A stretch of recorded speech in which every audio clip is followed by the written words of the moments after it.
eternal essence.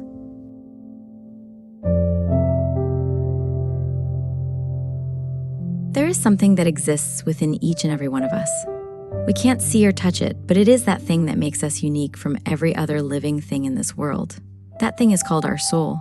When we die, as we surely will, can that inner being, our soul, also die? How can something that has no physical presence die? The answer, supported by millennia of human experience and wisdom, is that it cannot. The soul is eternal, immune to the decay that claims all physical things. Throughout history, the greatest minds have recognized a fundamental truth. Plato understood it when he wrote that the soul existed before birth and continues after death. He wasn't speculating or hoping, he was describing reality as he perceived it through careful reasoning. The soul, being immaterial and perfect, belongs to the realm of eternal forms, not the temporary world of matter and flux. Just as mathematical truths exist independent of the physical universe, so too does the soul persist regardless of the body's fate. The ancient Egyptians built their entire civilization around this knowledge.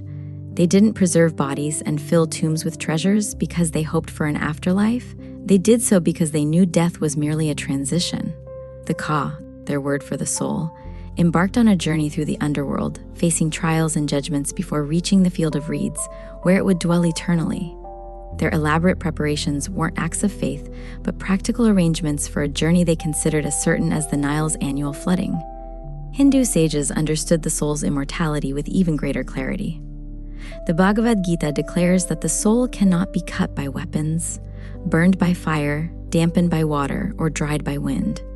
It is eternal, indestructible, and moves from body to body like a person changing worn-out clothes. The Atman, the individual soul, is actually part of the infinite Brahman, the universal consciousness.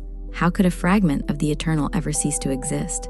The very concept contradicts the nature of eternity itself. Greek philosophers who followed Plato expanded on his insights.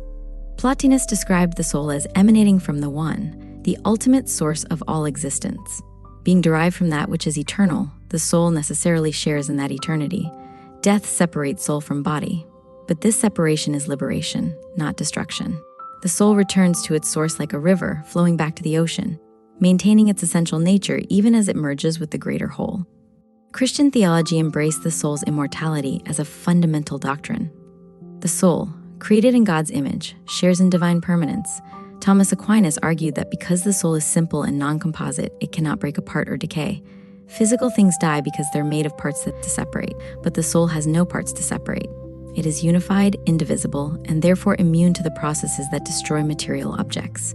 God creates each soul directly, and what God creates endures. Historical accounts consistently support the soul's persistence beyond bodily death. After great battles, soldiers routinely reported encounters with their fallen comrades. At Gettysburg, witnesses saw ghostly armies marching through the mist.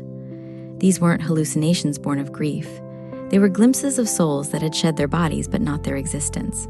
The veil between worlds grew thin in places where so many had crossed over, allowing the living to perceive what normally remained hidden. Welsh miners spoke of receiving warnings from deceased colleagues moments before cave-ins. These protective spirits hadn't vanished into nothingness. They had merely moved to a different plane of existence from which they could still observe and influence the physical world. Their concern for living miners proved their consciousness and identity persisted intact. The spiritualist movement of the 19th century, despite its frauds and charlatans, produced genuine evidence of continued existence. Mediums channeled specific, verifiable information they couldn't have obtained through normal means. Families received messages containing intimate details only their departed loved ones knew. While skeptics dismissed everything as trickery, they couldn't explain every case.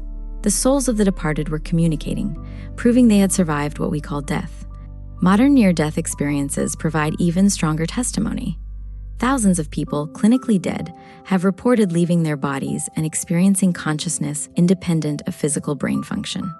They describe watching their own resuscitations from above, traveling through tunnels toward overwhelming light, encountering deceased relatives in realms of indescribable beauty and peace. These aren't dreams or oxygen-starved hallucinations. They are genuine separations of soul from body, temporary previews of the permanent state that follows death. The consistency of these accounts across cultures and centuries is remarkable. A medieval mystic and a modern cardiac arrest patient describe essentially the same journey. Children who have never heard of near-death experiences report the same stages. This universal pattern suggests an underlying reality, not cultural conditioning or wishful thinking. The soul follows a natural course when freed from the body, just as water flows downhill and flames rise upward. Some experiencers report accurate details about events occurring while they were dead, things they couldn't have perceived through normal sensory channels. A woman described a shoe on an inaccessible hospital ledge. A man recounted waiting room conversations that occurred while doctors worked to restart his heart. These verified observations prove consciousness can exist and perceive without a functioning brain. The soul is the true seat of awareness, not the physical organ we call the brain. Children speaking of previous lives provide additional evidence. They offer specific, verifiable details about people and places they've never encountered in their current existence. Researchers have documented cases where children led investigators to former homes in distant villages, recognized people from past lives, and described events that occurred before their present birth. The soul carries memories across lifetimes, maintaining continuity of consciousness despite changing bodies. The logic is inescapable. Physical things decay because they're composed of parts held together by forces that can weaken and fail. Atoms bond and unbond, molecules form and break apart, and structures collapse under entropy's relentless pressure. Simply stated, the soul has no parts to separate, no bonds to break, no structure to collapse. Being immaterial, it cannot experience material processes like decay or disintegration. Energy cannot be created or destroyed, only transformed. If physical energy is eternal, how much more so is consciousness, the highest manifestation of existence? The soul is not merely energy, but awareness itself, the universe's capacity to know itself. Such fundamental essence cannot simply vanish. The soul's immortality offers us the most profound comfort imaginable. When we lose those we love, when grief threatens to overwhelm us with the finality of death, we can hold fast to this eternal truth. They have not ceased to exist. They have merely stepped through a doorway we cannot yet see, moved to a realm our limited senses cannot perceive. But they endure, conscious and aware, waiting for our own inevitable reunion. That invisible essence making each person unique, the spark that animated every beloved face, persists because nothing in its nature permits destruction. What never had physical form cannot suffer physical death. The soul endures, eternal and indestructible, outlasting every body it inhabits, carrying forward every love, every memory, every moment that mattered, continuing its sacred journey long after the flesh returns to dust. Death is not an ending but a transformation, not a loss but a passage, and every soul that ever lived still lives, somewhere beyond the veil, and longer than forever.